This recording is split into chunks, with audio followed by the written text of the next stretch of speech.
to another wonderful episode of Conversations in Lagos. On today's episode, you notice that we have a whole man in the house.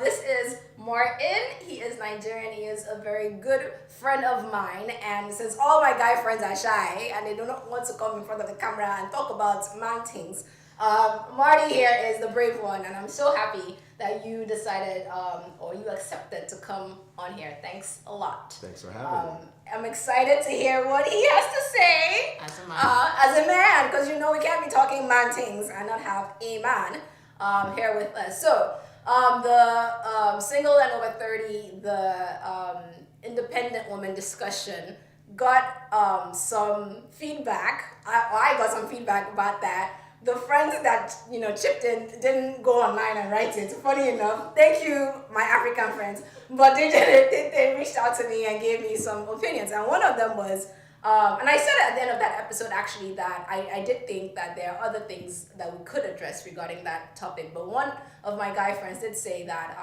it would be good to hear the men's side of things. So Marty's here to talk about that. My name is Tayo. Hi, I'm Marie and I'm from Ghana. My name is Udochi from Nigeria. Hi, my name is Kadi. I'm from Guinea. Hi, my name is Achenyo. Hi, my name is Yomi. I'm from Nigeria. Welcome to Conversations in Lagos. But before we really dive into it, to be clear, I feel like we should define what we mean when we say independent woman. So let me give you the first shot. Okay.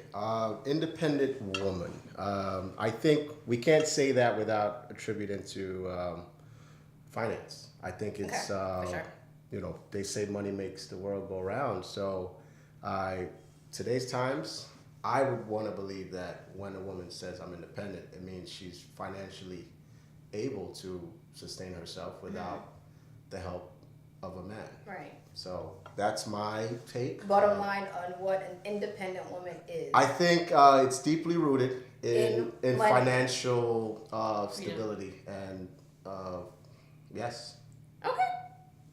Marie? I think I would agree with that, but I think in addition to that, it's also a woman who is confident in herself and completely feels free to pursue and do whatever it is she sets her mind to, because she doesn't rely on the approval or the validation from others. Okay. And so that's sort of my twist to that. So there is the component of financial independence, but I think even deeper than that is just the ability to really pursue your passions without feeling like you are conforming to the standards of others. Yes. Okay. I agree. It's a duality. Yeah. Okay.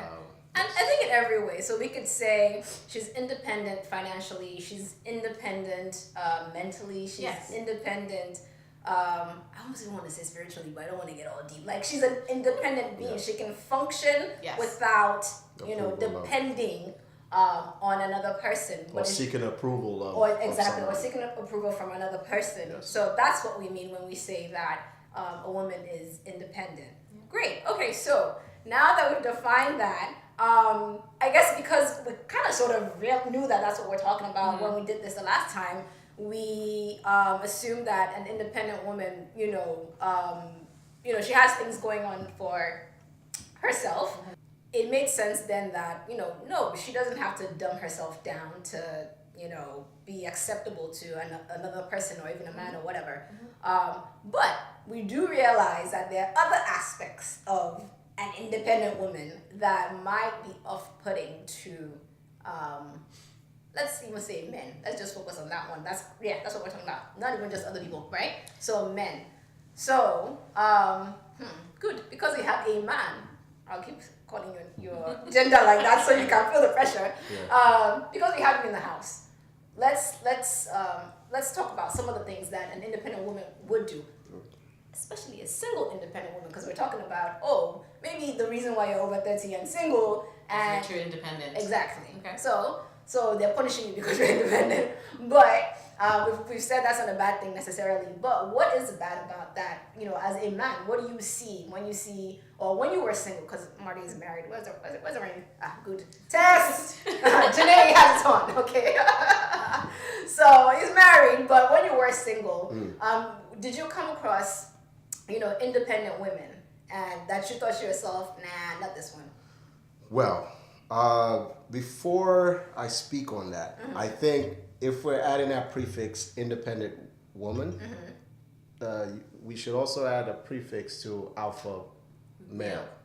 Because not all women, as we know, are independent women. And I think the alpha male and the independent women are maybe equals in their respective sexes. Okay. So I think an alpha male I disagree. may not be as put off by an independent woman as maybe a beta male would be.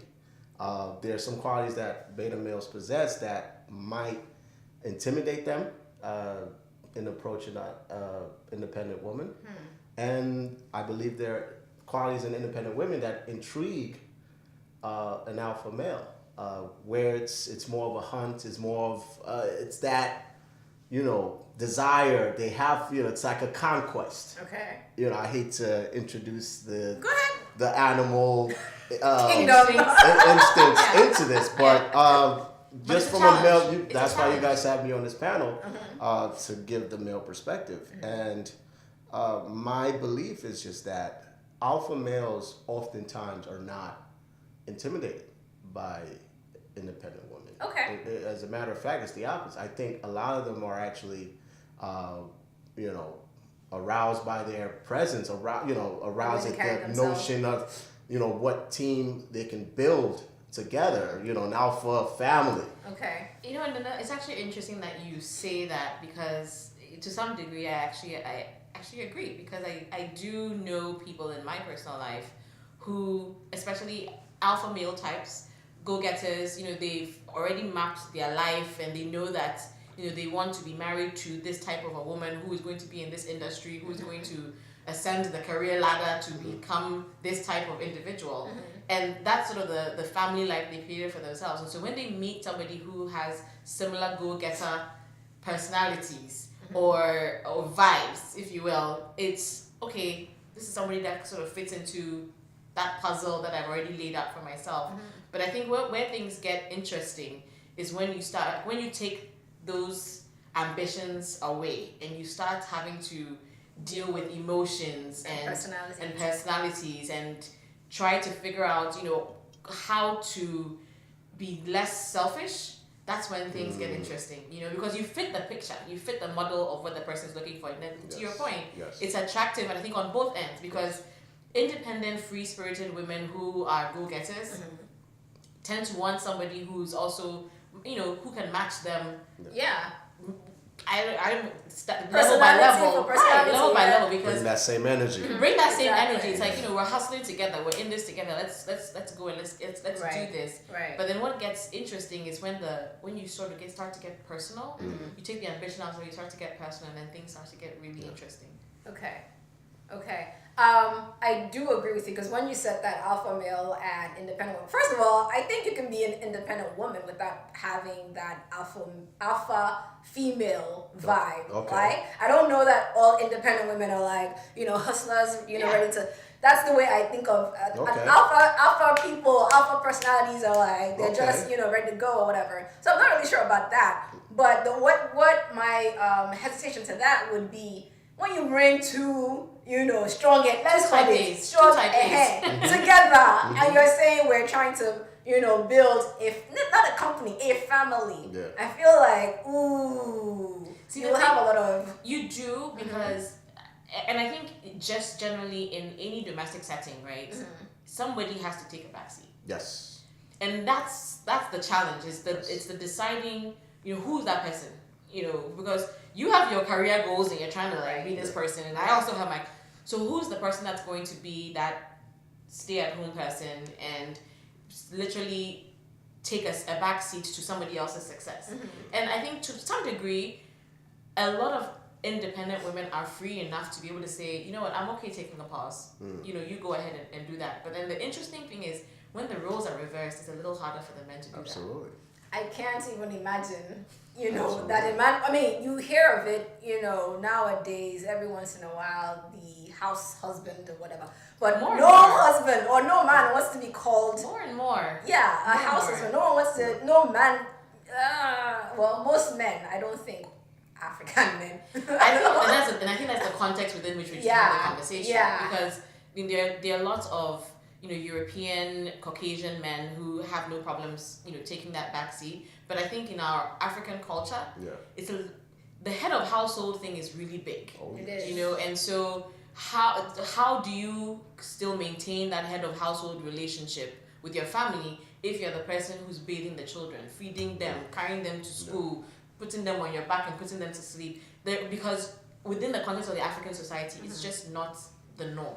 That's the thing, though. I feel like we always need to remember that the culture was made for the people. It's not the people made for the culture. We're not here to serve the culture, right? The culture was created because some people got together and thought, okay, this system of thinking and behaving works to make life better. Yeah. So we subscribe to it. If it doesn't work, we stop subscribing to it. That's my personal opinion. I know someone who does some of these things, and he's still the head of his household. He takes care of his kids, he bathes them, takes them to school, helps out in the kitchen, does some of these things. Oh, he's a Nigerian, no, he's not a white man.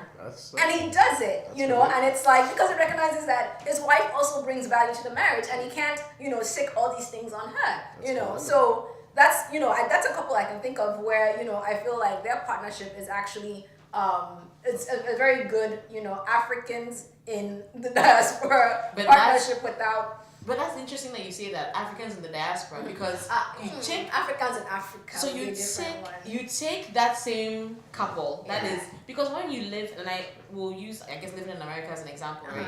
If you live in America, obviously you don't have the luxury of having house helps and drivers and people that facilitate some of those little things for you, right? But carry that same couple and put them into the African society and see how long he's going to maintain that, because one, there are some friends who might. What are you? Are you washing dishes? Is it only friends? Well, mothers. In my life. To avoid This any is why you drama. married this one. we'll maintain friends. But literally, I mean, if you take that same couple and put them, I think it depends on the setting within which your relationship exists. Okay. Agreed. So, and I think that the role of the woman has just changed so much. More and more you're seeing that men are no longer the breadwinners, and Or the sole breadwinners. or the sole breadwinners, I should say, and women are no longer able to be fully homemakers because they're also pulling their weight for the totality of of the family. So it's really challenging the role of the man as the head. And I can speak from my perspective because it's something that my wife and I go back and forth about. It'll be selfish of me to expect her to be the only one that takes care of the kids, bathes them, do their homework. I have to try to chip in. I think you do. As best as I can. I'm in their house, so I these can really things- talk. It's I hope easy. you do. It's easy to say, but oftentimes I always want to fall back on that. Hey, I make more money. I'm helping keep this She house. pops you babies. I pay the mortgage or whatever. But again, if I want to lean on that, she can say, "Why am I working? Why can't I stay home?" Exactly, and that's the thing. And frankly speaking, if that were to happen, as a man, I'll be lying to myself if I can tell her, look her in the face and tell her that, hey, we'd be okay. Because I know all too well that, I can't afford to pick up the great health insurance package that her city job provides, in addition to her income, So that's always been something that's been very challenging for us and for me, because now there's more altruism that's involved in marriage. It's really now more key of a partnership because the wife may not be as submissive. Because this it creeps lands that because I'm trying to keep this in a 15-minute conversation. I've gotten some kickbacks like, hey, this whole submit to me thing it's we'll bring you back for that submitting conversation. So but I will not go there. I refuse to not go to delve off topic, but definitely the current times, the current climate has really impacted the role of the woman in the And I actually society. agree with what Tyra said, which was that the people exist or thrive within the culture. It's not the other way around, right? And so as things evolve, the culture changes. Yes. You know, And we you adapt. have to recognize that and adapt. Don't keep holding on to culture for culture's sake. That one gets on my nerves. But anyway, because we clearly strayed away from actually what we were meant to talk about, I want to make sure we land before my friend calls me again and says, Tayo, that show you still did not. Okay. So we brought you here to tell us what are the other sides. We don't have enough time because I tried to make sure that our shows are short. So let's just list. We'll not dive, but for the sake of record, what are the things that an independent single woman over 30 or not over 30, whatever, do to repel men from your point of view? Don't delve, just help us list. Okay. And then if they ask for contact information, we'll scroll it underneath so they'll reach out to you and you can delve for them. Go ahead. I guess indirectly, her bravado kind of gives us a feeling that maybe, too dependent. Men like interdependence. They like to know that, okay, she needs me for this. And I think sometimes independent women can put on too much. And that can be kind of, a little turnover because that man might be waiting for an opportunity like, oh, you got a flat tire, you say. All right, Since we're you got, so it's, I don't want to change tires, that one for sure. I am not independent when it comes to that. So if she comes back with my dad taught me how to change a tire. Well, twirling. And I think the in the court system they say you have the burden of proof. Yeah. I think now women have to be the man and the woman have to be very knowledgeable. If because women are making more than men now. They're more educated than men now. So imagine a wife with a master's degree, doctorate level degree, and a husband that's maybe just went to vocational school or is a tradesman. She now has to maneuver this marriage or this relationship well enough to not sound condescending or demeaning to the man. Okay. And I have daughters, and I have to kind of instill that submissive nature, but Please don't use that word. I hate to keep going back to it, but the man is. I have more traditional views on marriage. Okay. The man will and should always be the head of the house. Okay. It's like, I don't care what y'all say. the That's buck what I think. should stop at the man. If there's a stalemate, the man should be the. I see you the coming. type. I see you coming So back to this show. We so have a lot to talk about. Independent women, I think, as I raise my daughters, I want them to be independent, but I also want them to be interdependent on their. Oh, I like on that. Their would be, I like the fact that you're saying interdependent and not dependent. Yeah. So Yeah. it's not independent or dependent. Yeah, exactly. You can have an interdependence. All right, So- I'm cool. I see that. And I think to some degree, the interdependence happens because there's a meme that's going around on social media about how wonderful is it to have a wife or a spouse who, no matter where you are in the world, if you have a problem, you say, let me call my wife because she might actually have an answer to that. And these and it happens. And these are captains of industry. These are people who are at the top of their game, but. In those quiet moments when you're home and you have that person, you can just say, there's this problem and I'm just trying to work through it. But the person knows you enough to be able to just drop subtle hints to help you figure out what you need to do. And oftentimes, a lot of guys don't even realize that the solution was just handed to them on a silver platter. It's like they wake up the next morning and they're like, I've got it, and not realizing that a lot of it came from that partner. And it's and it really, I think, for me, it really brings to light that saying that behind every successful man there is a woman. But that's the traditional term, right? But it's more changing it. But we do People know not serving culture on this show.